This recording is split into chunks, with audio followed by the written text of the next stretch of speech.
What's up, everybody? It's Carpo here, and man, it's a beautiful day outside, so I just thought I'd come out and make a quick video in the sun. I wanted to make a video talking about cameras, but I thought it's just not a subject that I really want to make a whole video about, but I'm going to do it anyway.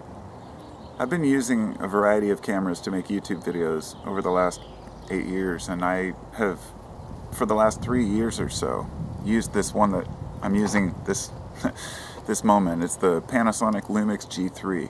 I loved that camera. I mean, the body stopped working, and it has a detachable lens, and so I bought a new body for the same lens because I loved it so much. And once you've already learned how to use something, you know, you're like, why not? But it's not the greatest camera. It's a micro four thirds, you know, handheld camera, but it's not designed for video. And that's mostly what I do, but I also do a lot of photography and stuff. So anyhow, a few years back, I got a hold of this Panasonic camcorder right here. And I uploaded a video last week of like an eagle flying, and it was like a really close-up with this one. When I found a couple videos from it, I was just like, oh, I totally miss that camera. It was the best frickin' video camera ever. And nowadays, cell phones just have such great pictures and video that it's almost pointless to buy a separate camera for a lot of people, but not to me. There's just something about that extra quality. But this is a little Panasonic SD10. It's a fully digital, you know, it takes an SD card and whatnot. The problem is that, hear that sound? It says card door is open, even though it's not open. And I've tried to mess with this thing. I've tried to figure out where the sensor is or how it determines. I've looked it up online. It's been dead for like 2 years. So anyhow, a few days ago I told my wife, I was like, God, I really want to get myself a new camera for YouTube videos, you know, because I really miss this thing. And it was the next morning. I went to Goodwill, and I go in there, and as I'm leaving, I look in the display case, and there's this little camera sitting there, and it was this little Sony camcorder right here. It's a Sony handycam digital CX7. So I didn't know much about it, and I was really reluctant because they wanted 50 bucks for it. It still has the tag on it. And I didn't know if it worked. It came with no batteries except the one in it and no charger. So I was like, okay, do I buy this? I went home and then I thought about it and I was like, I cannot pass it up. It's like a, you know, an $800 camcorder or something. I think it was over $1,000 when it was new. Of course, you never pay that price for it, but for 50 bucks, I'm like, oh, I've got to have this camera.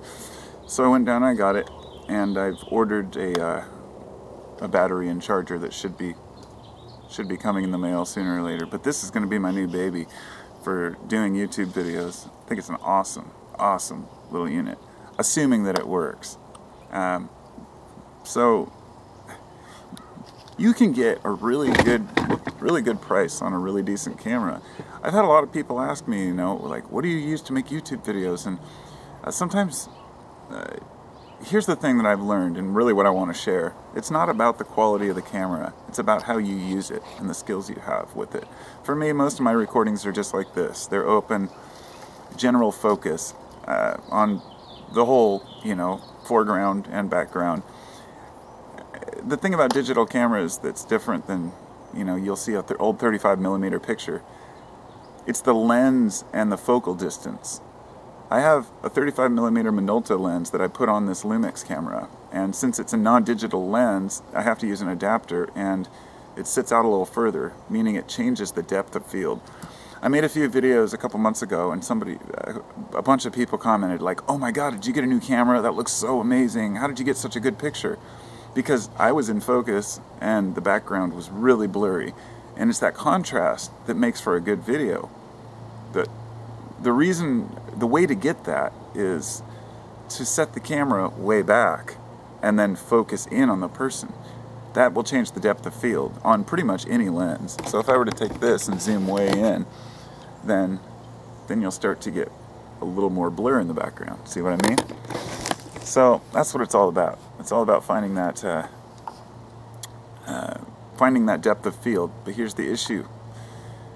If you set your camera way back, then you get horrible audio, so you have to use an audio recorder. So that's why most of the time I'll just set the camera right in front of me, you know. And I have a little tripod for it. But of course I have a selfie stick, and my phone does a pretty good job, but it's just not the same, and there's something about using a camera. I don't know. So those are just my thoughts. I just wanted to share the camera that I use and some of the thoughts I have about how pretty much anybody, you can make equal quality videos using your cell phone, just using the proper depth of field. In fact, I'm tempted to think that my old HTC One M8, it was my old phone. I never had it hooked up as a phone, but I used it just for camera. It was so amazing. I mean, the pictures were so crazy. I could just like blow them way up, and the quality was so good, and the depth was so perfect, but that camera died, so it's kind of a luck of the draw a lot of the time. You never know what you're going to get, but these days digital photography has changed everything. You no longer have to sit around and really consider whether or not the picture's worth taking, you know. If you go on a hiking, you know, in the old days we'd go hiking, you'd bring a couple rolls of film and you'd only have like, you know, 20 good pictures out of each roll if you're lucky. So you really were cautious about what you took. And nowadays it's just like everybody's got 10,000 photos and videos just littering their computers and phones, and so we've kind of lost touch with that, you know, the real novelty of having a photo or a video. But I don't know. There's something amazing about being able to capture that. Capture your thoughts at the moment. So anyhow, there's my ramble about cameras. I'll talk to you all later. Have a beautiful day.